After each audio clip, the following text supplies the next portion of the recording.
One of the things that needs to be recognized about philosophy is that philosophy is meant to encompass a whole way of life. So we sometimes think of philosophy as a set of abstract investigations of rather obtuse, hard to understand questions, as though philosophers are just big heads who concentrate on these difficult problems. That's not the way the ancients or the medievals or even we today, particularly in our department, understand philosophy. Rather, philosophy is a lived engagement with the deepest questions that face the human person, questions about what being is, questions about the relationship between man and the cosmos, the relationship between man and God.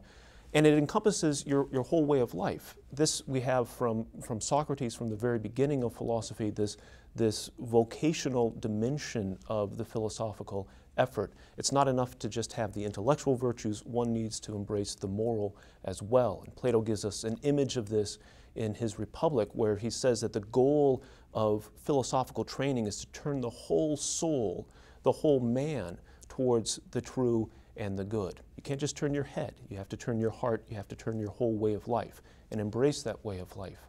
One of the unique things about philosophy at Franciscan University of Steubenville is the fact that we are consciously, deliberately integrating faith and reason throughout the whole of our curriculum, but certainly within our philosophy courses. And I know the difference between this. I went to a Jesuit undergraduate university. I taught at a Jesuit university before I came here. I've also taught at a large state school. And in each of those different environments, there was not the same degree of integration between faith and reason. And the result was oftentimes a much more constricted, constrained approach to philosophical inquiry. I think our students here are much freer. They feel free to investigate the really challenging questions of philosophy because they can rest secure in our own department's efforts to fully integrate faith with our philosophical investigations.